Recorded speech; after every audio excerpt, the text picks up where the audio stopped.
예, 다시 한번 인사드리겠습니다. 정동원입니다. 제가 서울에서 왔는데요. 서울은 아주 지금 날씨가 좋은데 경상도 지역으로 비가 많이 오더라고요. 비만 오는 것뿐만 아니고 바람도 센 것 같습니다. 특히 영도 이쪽 지역이 바닷가 바로 옆이라서 바람도 아주 세게 부는 것 같은데요. 굳은 날씨에도 이렇게 큰 강당을 가득 채우신 우리 영도 주민들에게 정말 감사드립니다. 오늘 제가 강의할 제목이 신통일 한국을 위한 대국민 교육이라고 하는 큰 주제 가운데 그 너무 광범위하잖아요. 다시 또 제목을 잡았습니다. 같이 한번 해볼까요? 시작! 72년 정전의 역사를 끊고 통일의 새 역사로 만들어 보자고 하는 이런 주제로 한 시간 말씀을 좀 드리도록 하겠습니다. 우리가 살고 있는 지금 이 세기를 우리가 몇 세기죠? 21세기요. 잘하시네요. 바로 전 세기를 20세기라고 부릅니다. 20세기에 여러 가지 특징이 있지만 전쟁이 많았던 세기였어요. 제2차, 2차 세계대전도 있었고 한국에는 6.25 전쟁이 있었습니다. 한마디로 전쟁으로 얼룩진 점철된 한 세기를 보내면서 다음에 100년 새로운 21세기는 평화의 세상이 왔으면 좋겠다라고 우리가 꿈꿔왔습니다. 축제도 많이 벌렸고요. 지난 25년 전입니다. 평화의 세상은 왔나요? 지금 평화로운가요? 야, 이게 정말 요즘처럼 좀 힘든 그런 세상이 없는 것 같아요. 곳곳에 지금 전쟁이 터져 있고, 지구촌에 일어나는 여러 가지 테러와 전쟁 때문에 지구촌에 우리 세계인들은 정말 많은 걱정을 하고 있습니다. 여러 가지 지구촌에 많은 그 어려움들이 있는데 오늘은 주제가 남북 통일에 대한 이야기를 좀 해볼까 합니다. 여러분, 통일이라고 하는 것은 분단이 있었기 때문에 통일이라는 하는 이야기를 하게 되는 거죠. 분단 가운데 우리 한반도가 처해 있습니다. 그래서 먼저 남북 분단이 어떻게 그동안 진행이 되어 왔는지에 대한 이야기를 잠깐 하도록 하겠습니다. 잠깐 다 아시는 내용입니다. 제가 요약해서 좀 말씀을 드립니다. 1910년부터 1945년까지 36년 동안 우리는 일본의 식민지 지배하에 있었습니다. 다 아시죠? 그때 태어나신 분들도 계실지 모르겠어요. 저희 부모님 세대에 참 일제 강점기에 있었는데 무려 36년 동안 일본이 이 시기에 이제 태평양 전쟁이 마지막에 있었죠. 1941년부터 45년까지 약 4년 동안 일본에서는 대동아 전쟁이라고 그러고 보편적으로 우리가 태평양 전쟁이라고 합니다. 이 태평양 전쟁 기간 동안에 일본의 군사력이 얼마나 강했냐 하면 중국의 진인성에 전체 이 아시아 쪽에 본부가 있었습니다. 여기에 100만 명의 정예부대가 있었고요.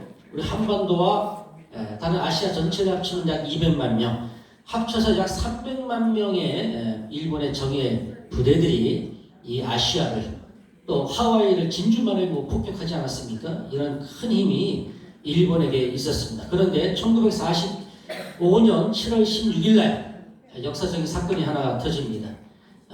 미국의 뉴멕시코주가 있는데요. 그 멕시코주에서 인류 역사 처음으로 원자폭탄 핵실험이 성공을 하게 됩니다. 원자폭탄 핵실험이 성공을 하게 되고 성공한 지 한 달이 지나지 않아서 1945년 8월 6일 날 나가사키 히로시마에 그리고 3일 후인 8월 9일 날 나가사키에 원자폭탄 한 방, 두 방이 터지게 돼요. 이 원자폭탄이 터진 것은 이때가 처음입니다. 그리고 현재까지 마지막입니다.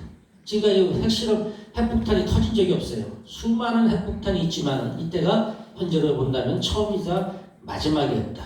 그리고 중간에 8월 7일 날 소련이, 지금 러시아죠. 소련이 제2차 세계대전에 또 태평양 전쟁에 참전을 하게 되는 사건이 벌어지게 되는 것입니다. 이 두 방의 원자폭탄을 맞은 일본이 무조건 항복을 합니다. 1945년 8월 15일 날 우리 광복을 맞게 되고 제2차 세계대전이 종결하게 되죠. 해방의 시간을 맞게 됩니다. 그러면 이제 제2차 세계대전이 끝났으니까 일본이 항복을 했고 한반도가 하나의 통일된 국가로 살아가면 되는데 문제는 조금 전에 제가 8월 7일 날 소련이 참전했다고 그러지 않습니까? 소련이 북한에서부터 내려오기 시작했어요. 소련군이. 그 다음에 남한에는 미군이 38선을 경계로 해서 남한에는 미군이 이제 38선 이북에는 소련군이 진군을 하게 됩니다. 그래서 우리나라가 반토막이 나게 되는 것입니다. 이것이 분단의 역사의 지금의 시초가 되겠습니다. 왜 대한민국은 1948년 5월 10일 날 남한은 단독으로 총선거를 실시해서 이승만 대통령을 필두로 한 정부가 수립이 되게 되고요. 8월 15일 날 대한민국 정부가 수립이 되죠. 북한은 같은 해 48년 9월 9일 날 조선민주주의인민공화국이라고 하는 국호를 가지고 김일성이 원래 이름은 김성준인데 이름을 바꿨습니다. 김일성을 수반으로 한 정권이 수립을 하게 됩니다. 근데 남한 정부는 아까 단독으로 우리 민주주의 절차에 의해서 대한민국이라는 국호와 헌법이 만들어지는데 북한은 조선민주주의인민공화국이라고 하는 이 국호를 소련이 승인을 한 겁니다. 그리고 헌법도 소련의 승인하에 나라가 위성국가가 만들어진 겁니다. 소련의 지배하에 있었던 것이 바로 북한의 정권이 되겠습니다. 그런데 이제 문제가 생기기 시작합니다. 48년도에 우리가 대한민국 정부가 수립이 됐는데 그 다음에 1949년 6월 30일 날 남한에 있던 주한 미군이 철수를 하게 돼요. 이 6월 30일 기도 따지면은 주한 미군 6명 남기고 탱크 하나 없이 모든 장비를 다 미국이 가져가게 됩니다. 이렇게 되니까 이때의 그 미국의 대통령은 33대 트루먼 대통령이고요. 이때의 국무장관이 애치슨이라고 하는 국무장관입니다. 들어보셨어요? 애치슨 국무장관? 교과서에 나옵니다.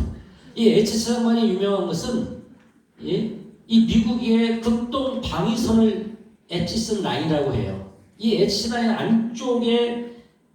안쪽에 일본과 필리핀이 있는데 일본과 필리핀은 문제가 벌어지면 도와주겠다라고 하는 뜻입니다. 그런데 저 바깥에 있는 한반도와 대만은 어떤 문제가 발생을 하면은 우리가 도와줄 수 없다라고 하는 그런 엣지스 라인이 거지게 되니까 호신탐탐 남침을 해서 이 전쟁을 일으키려고 했던 북한 정권이 때는 이때다.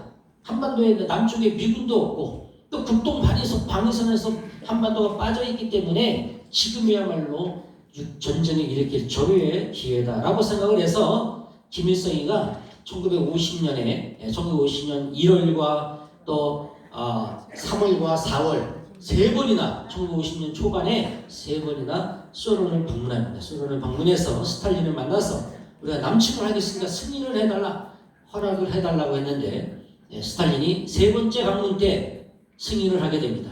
전쟁을 일으켜도 좋다. 이래서 6월 25일 날 6.25 전쟁이 터지게 되는 것입니다. 6.25 전쟁을 일으킨 세 명의 주역이 있어요.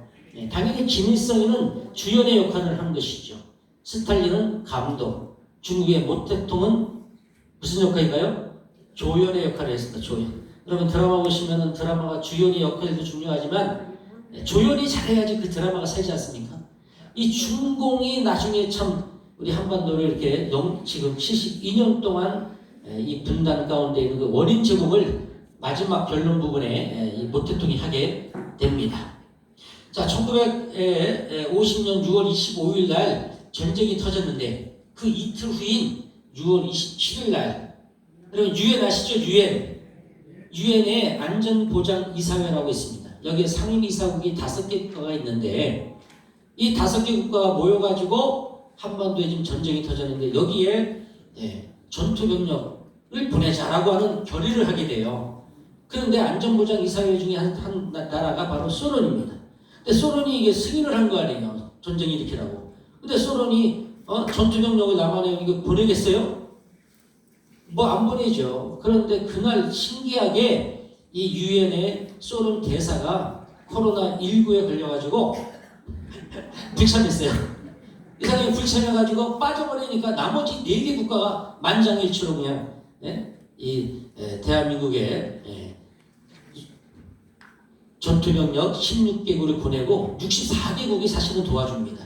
이런 결정을 하게 됨으로 인해서 대한민국이 기사회생할 수 있는 기회를 잡게 되는 것입니다. 박수 한번 쳐주시죠. 여러 가지 이유가 있어요. 도대체 왜 그 유엔 대사가, 소련 대사가 이때 회의에 불참했는지 여러 가지 이유가 있지만은, 표면적인 이유가 있고 이면적인 이유도 있게 됩니다. 여러분, 1950년 6.25 전쟁 바로 전날, 6.25 터지기 바로 전날 6월 24일 날에 남북한의 군사력 비교의 표입니다. 남한에는 보병 병력이 8개 사단, 보병 8개 사단 10만 명이었어요. 북한은 몇 명입니까? 20만 명, 2배가 많았어요. 그러니까 북한이 준비가 더 잘 돼 있었죠. 자, 북한에는 탱크가 몇 대 있어요? 242대. 남한에는 몇 대입니까? 한 대도 없습니다. 아니, 정말 어떻게 한 대도 안 남기고 다 가져가 버렸어요, 미국이요. 정말로. 이래버리니 뭐 비교가 안 되죠. 그러니까 사흘 만에 서울이 점령됩니다.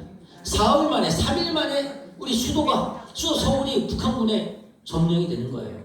2달 만에 낙동강 벨트, 저 밑에 있는 이 부산이 얼마나 대단한 곳이에요. 당시에 영도다리 노래도 많고 피난민들이 다 일로 몰렸잖아요. 2달 만에 전국토가 다 북한에 넘어갔습니다.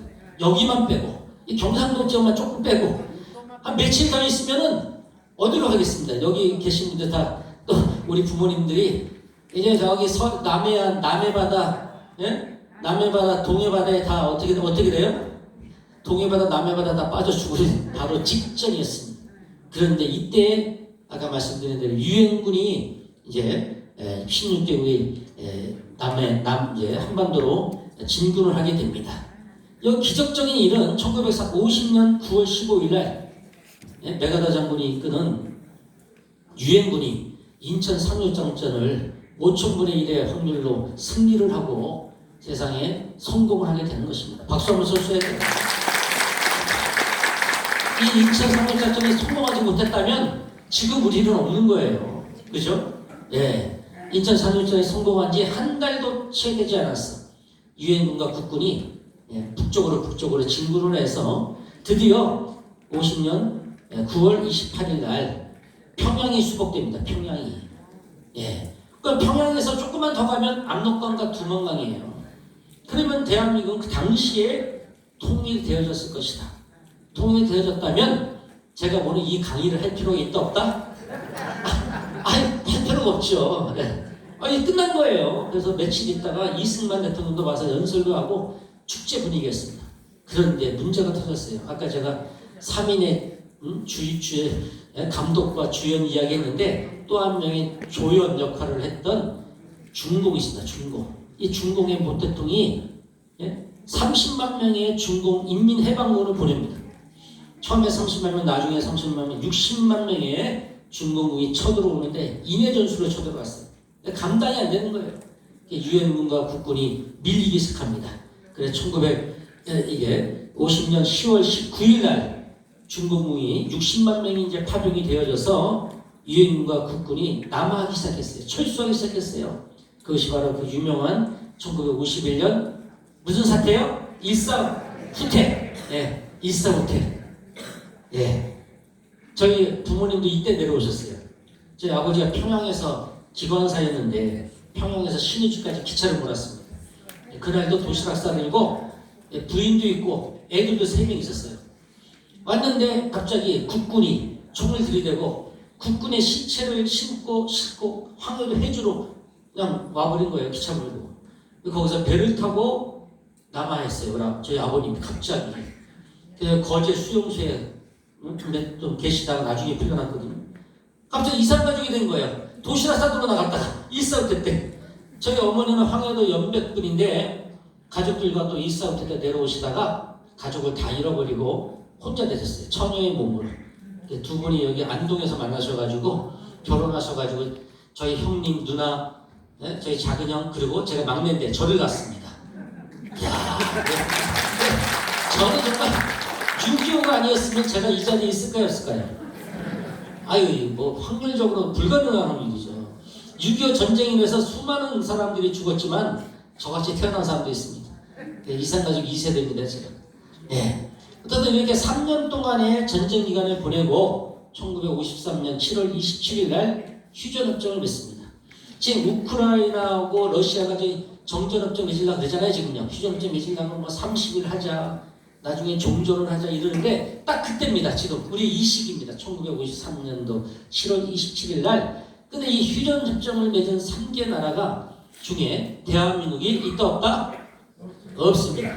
근데 이승만 대통령은 어떻게 한반도를 가운데로 또 이렇게 분단에 내가 사인할 수 없다. 안 나갔습니다.